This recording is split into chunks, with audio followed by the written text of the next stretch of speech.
How are you? Good, you? I'm good. I'm good. We're going to start right now. We'll give you a second to get set up there. I'll just make an introduction and then we can get going. All right. Okay. I'll start this right now. Hang on. Good afternoon, everyone, and welcome to PBA at noon. We apologize for the slight delay. It was just a connectivity problem. We're pleased to have with us today MustGrow. MustGrow, the symbol MGRO on the CSE, is an agricultural biotech company focused on providing natural science-based biological solutions for high-value crops, including fruits, vegetables, and other industries. They have designed and own a U.S.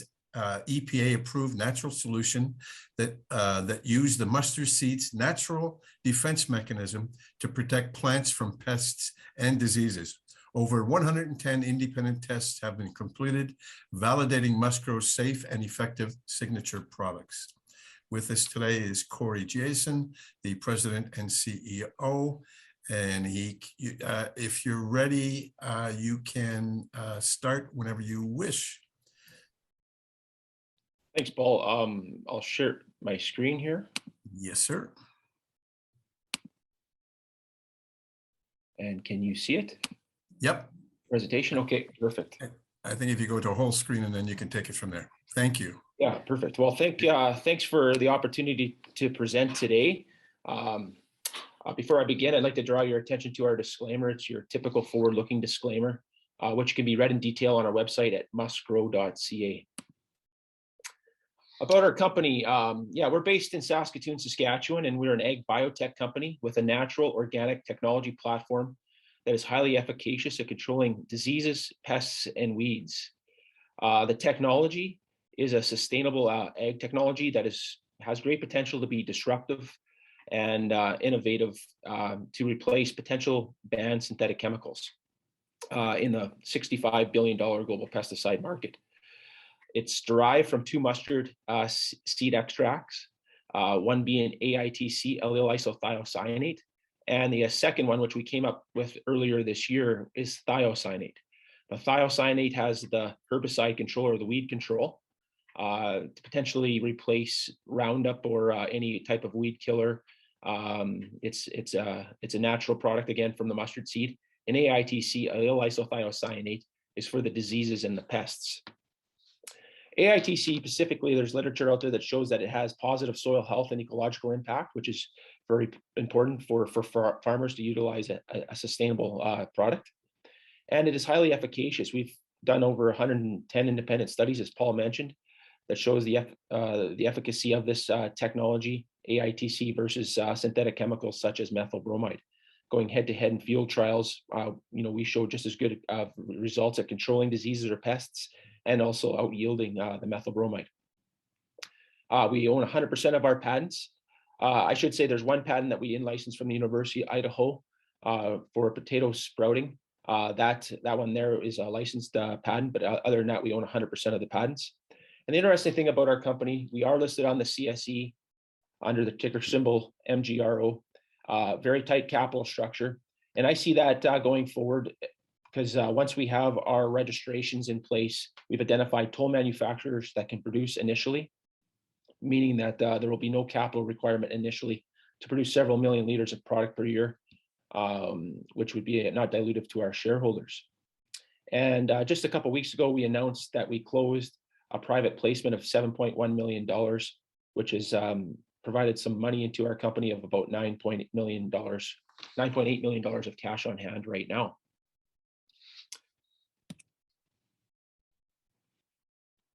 The agriculture industry, sustainable agriculture industry, is starting to really heat up, and there's global ag chems around the world that are doing more and more work with natural products.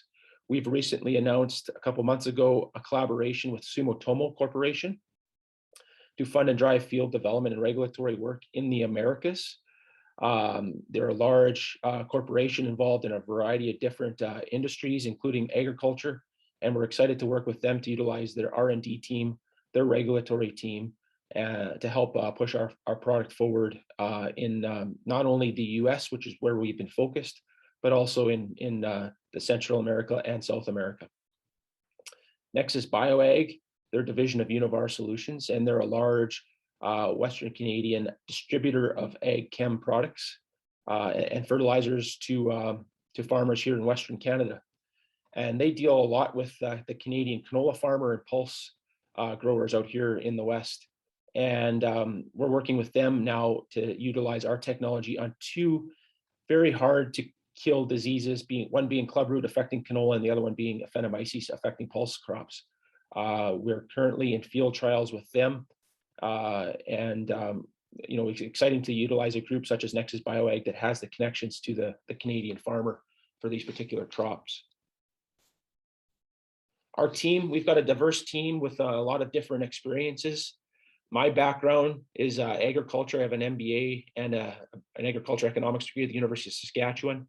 After I worked at Potash Corp as a manager of market research, I went in and became a VP of business development at Anglo Potash. And Anglo was purchased by BHP back in 2008.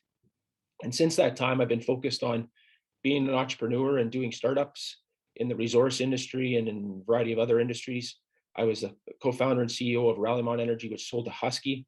Glad to be back in agriculture here. And key for this play being a biologic or a pesticide play is to bring in guys with expertise in that area. And that's where Colin Bletzky, our chief operating officer, comes into play. 30 years of experience in agriculture, about 20 years in the ag chem industry, with the last 10 years being with Novozymes, where he was the VP of BioAg at Novozymes and responsible for their BioAg division worldwide. So Colin's seen a lot of different biologics around the world, including this company's technology back in the day. And we're very excited to have him on board with the expertise that he has. I'll draw your attention to a few other individuals on our team. We got a very diverse board. The latest member that we brought to our team last year was David Barecki, who is the CFO of Impossible Foods. And I mean, there's a Silicon Valley company that's involved in plant-based proteins and that. And we're very excited to have him join our board with the expertise that he has. Some scientists that we have on our team, Dr. Dave Maines, our production advisor, he's an expert in extraction from oil seeds. And that's what we have. Mustard is an oil seed, and we're extracting the compounds from within that seed. So to have Dr. Dave Maines on board is a pleasure. And same with Dr. Matt Mora, who joined us at the end of last year as a scientific advisor. And Matt comes from the University of Idaho. He spent 30 years there researching biopesticides and AITC. So we always knew our AITC worked, but we didn't know why. Matt provides us with the why.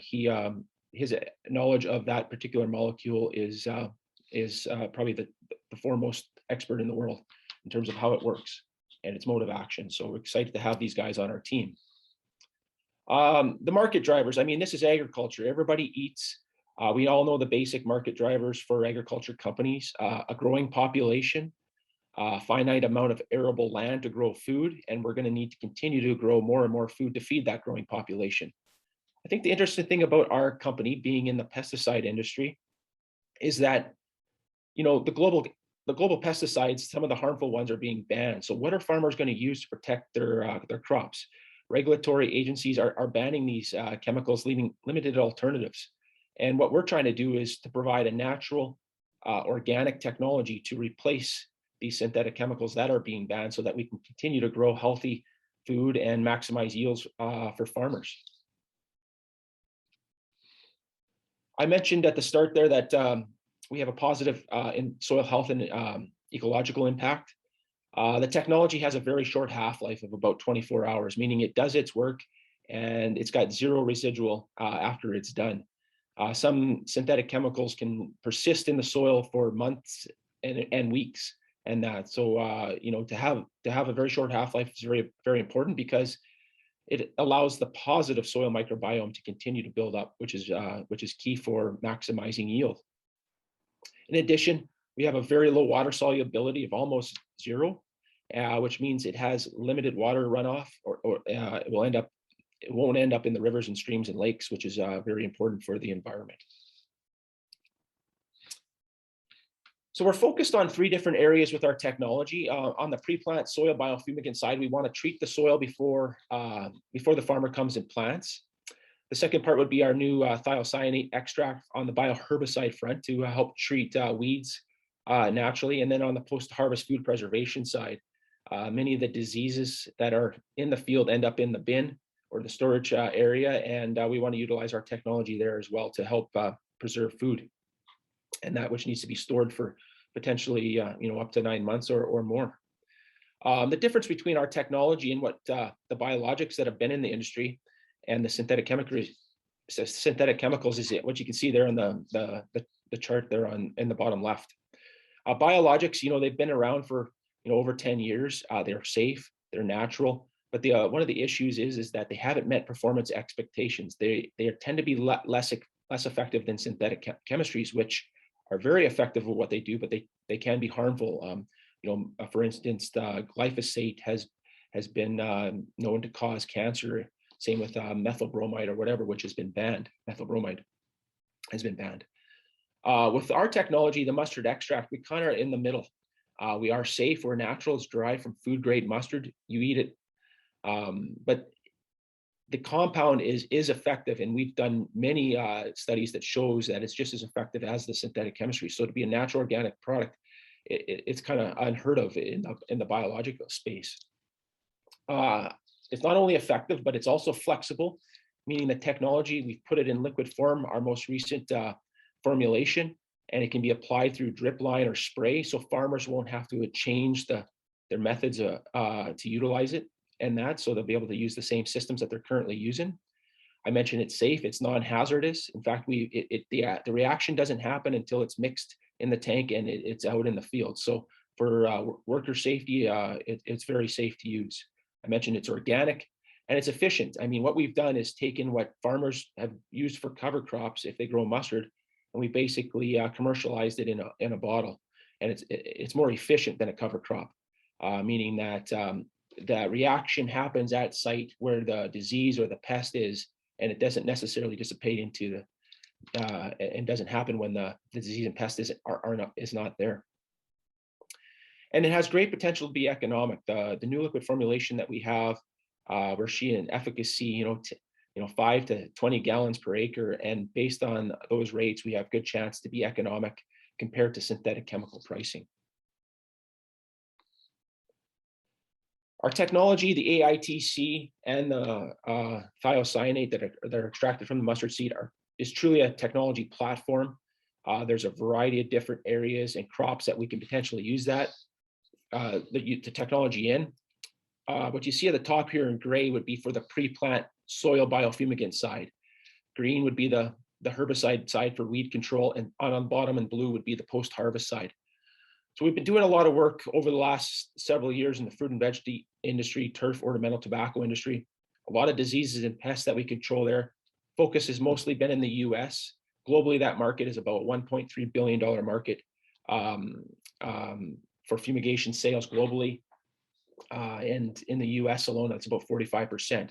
We're currently working on an EPA registration right there for our new liquid formulation. We have an existing granular formulation registered there, but we suspended production there because it wasn't economic. This new liquid formulation, we're looking forward to getting that product into the US in the future.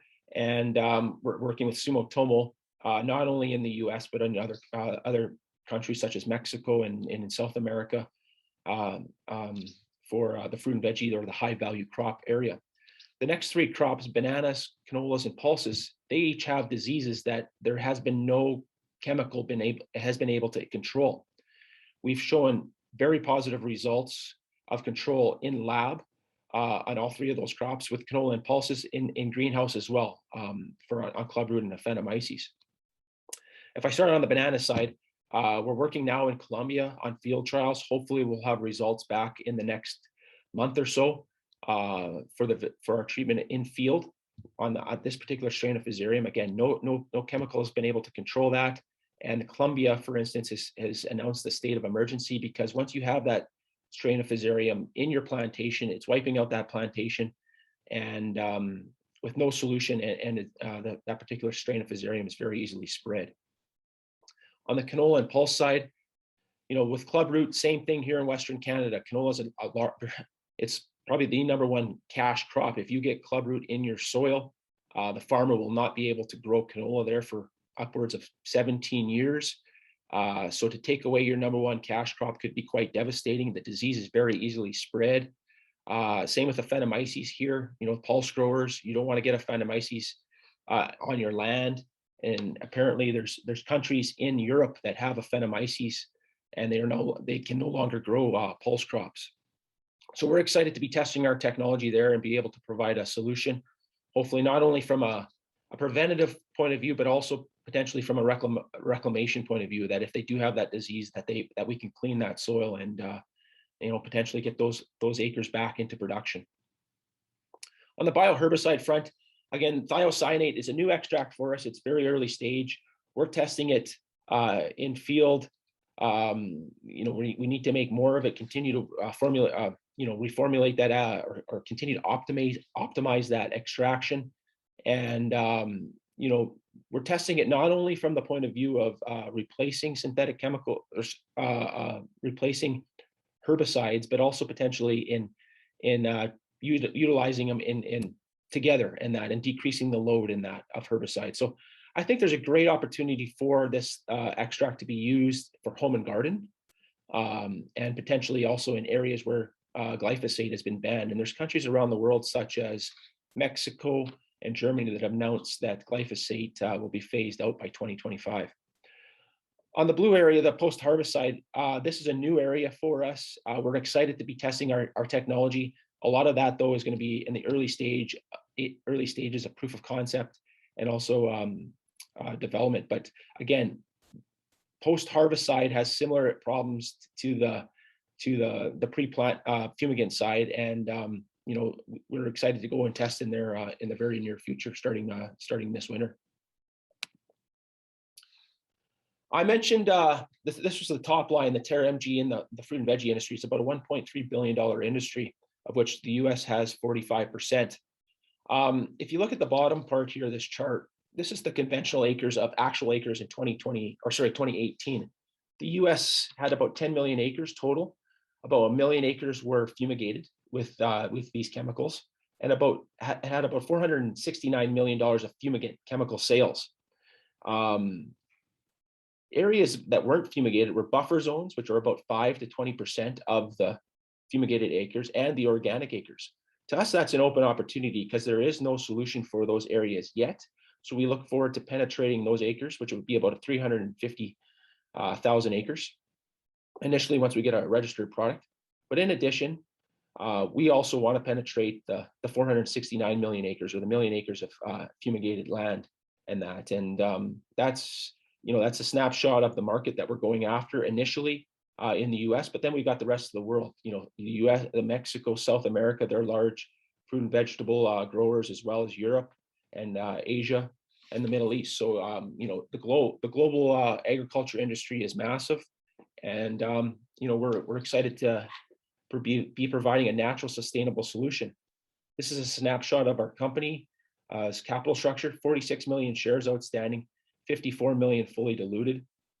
Insiders have about 17% of the basic shares. And we're excited to have be cashed up with about $9 million of cash on hand, which is enough capital on hand for the next 4 to 5 years at our current burn. So thank you very much for your time, and happy to take any questions.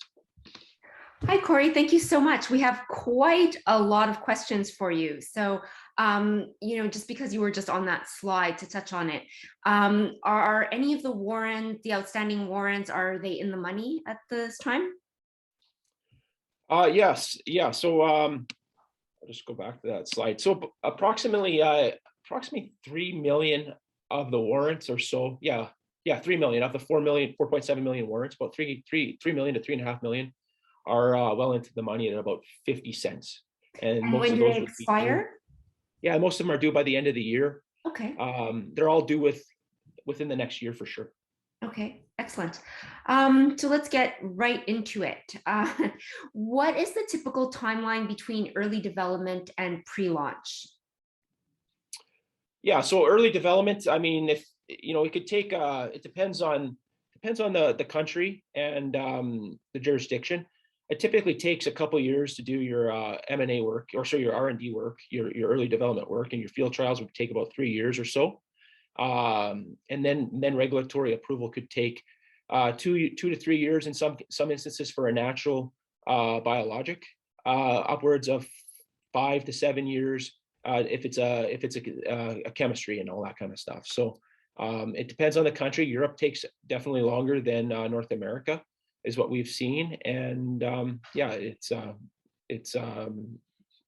does take some time for the regulatory side. Okay, so here we have someone thanking you for your great presentation, and wanted to ask some questions about key catalysts that are pending, and if you could speak on the timing. The Panama disease field trial results. Yeah, so the Panama disease field trial results, the work that we've been doing in Colombia, we've done that work. We were in the field. The work has been completed. We're waiting for the final report.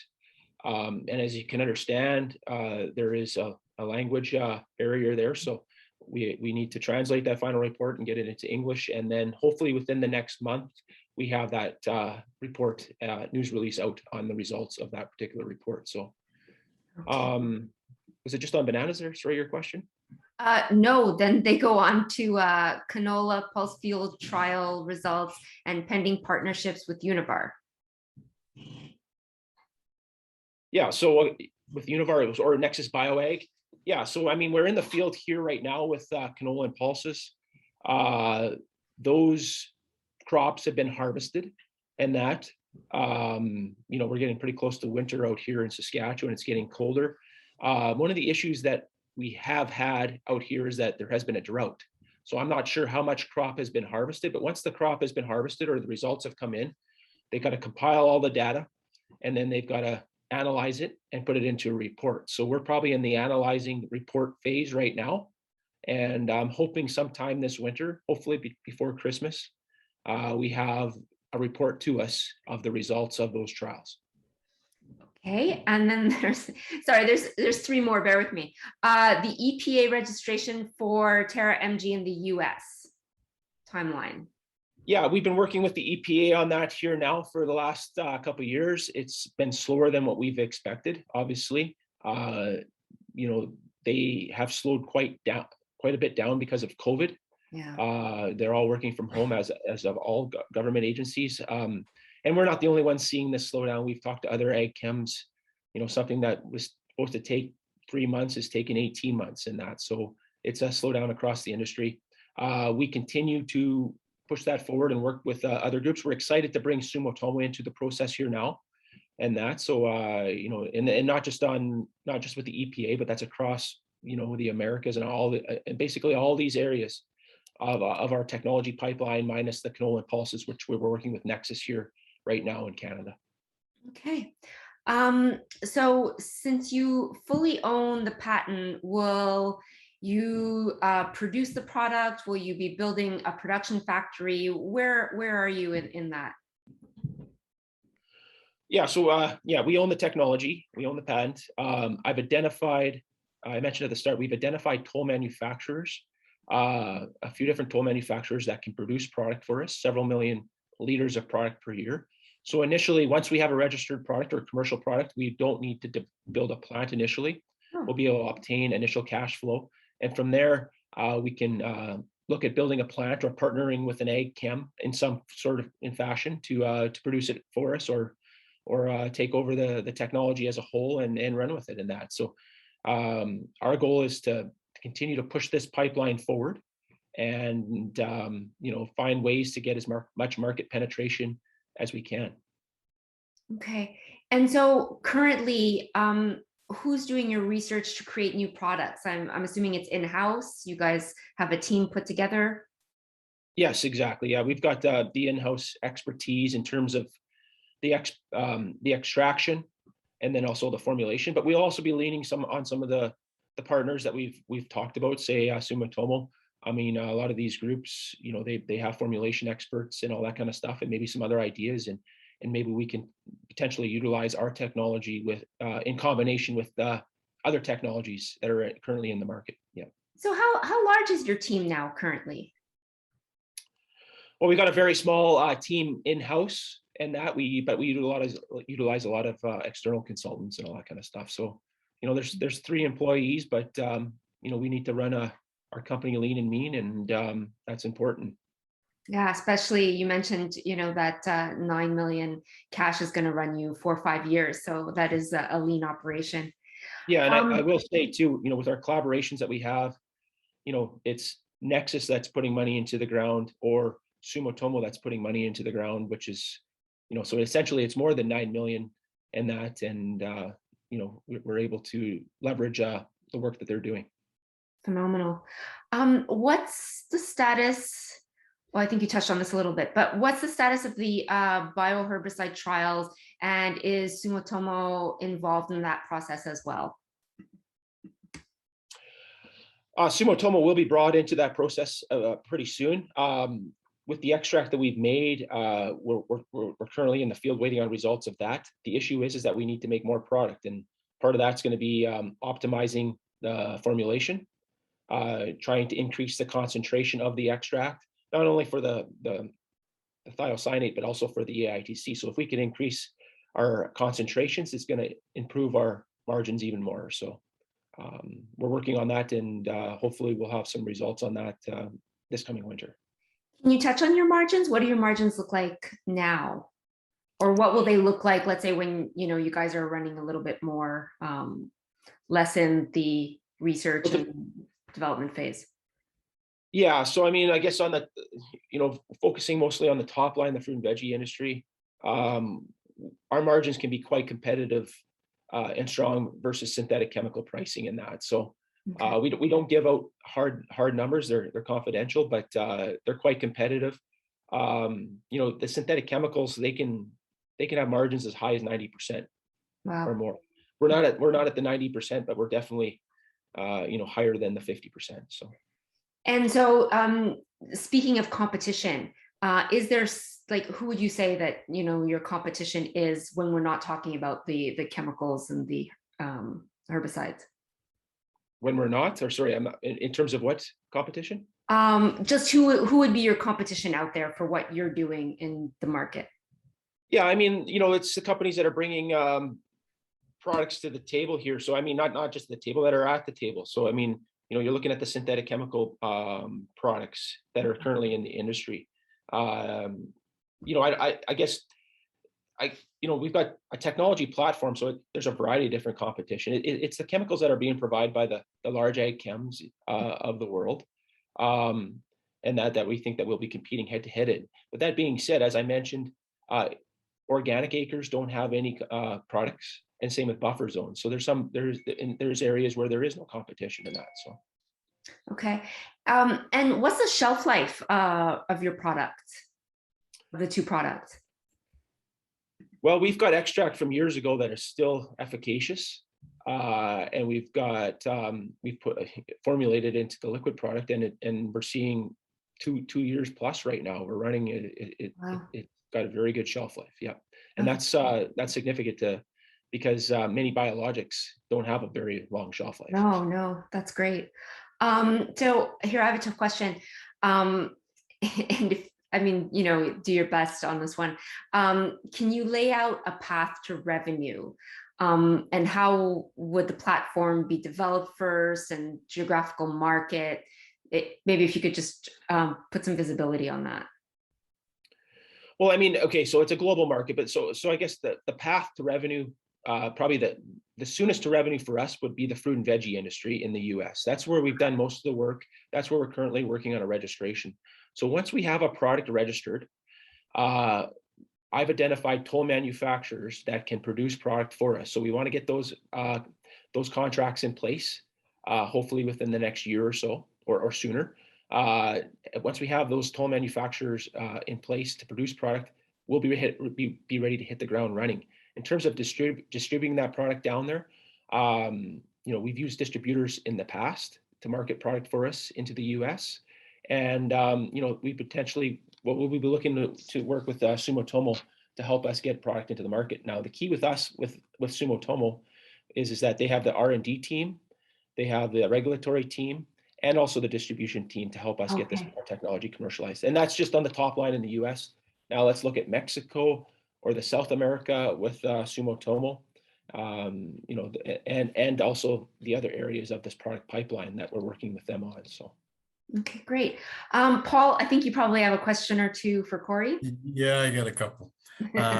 Is the application a one-time application? Like if you're in a potato field, do you do it one time, or is it like an annual basis, or what's the protocol for that?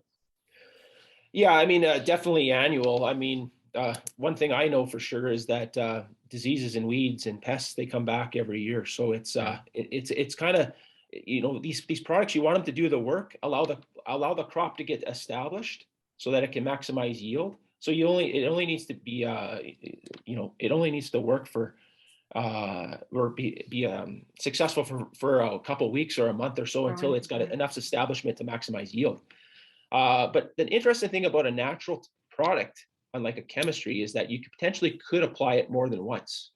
And that whereas chemistries, there's pretty strict that some chemistries you can only apply once per year. Because it's organic. Because our technology is organic, natural, you know, you eat it, there is good potential that it can be applied multiple times. Okay, which leads me to the next question. Where do you get your raw material, and is it organic? Yeah, so the raw material, vast majority of the world's mustard is grown in southern Saskatchewan and Alberta. So, and there's a lot of it growing, you know, probably about 300 to 500,000 acres of it. Is that just annually. For mustard? I mean, really, is it just for mustard, most of it? It's all for food. Yeah. So, yeah. So, I mean, if you're putting mustard on your hot dog, it was probably growing here in one of these provinces and that. But your source is all organic, obviously? Oh, in terms of organic, no, we don't need an organic source to have an organic product come out of here. Yeah. Oh, okay. But yeah. Now I asked you about, now what about training and application? I mean, if you're working on with a farmer in a huge field, whatever crop he's got, what's the training to apply the product, or is there any like specifics that they need? And could you incorporate we had a company like a couple of months back that provides like equipment to go on fields. It's called Clean Seed. Could that be like involved, like put in part of that, and then you can just one-time application, you're seeding and doing it, or it has to be after it's growing? Well, okay, so I guess on your first part of your question is how, you know, what are the directions? The directions will be on our label of how to use. Okay. I think the neat thing about our technology is that, you know, you won't need a hazmat suit.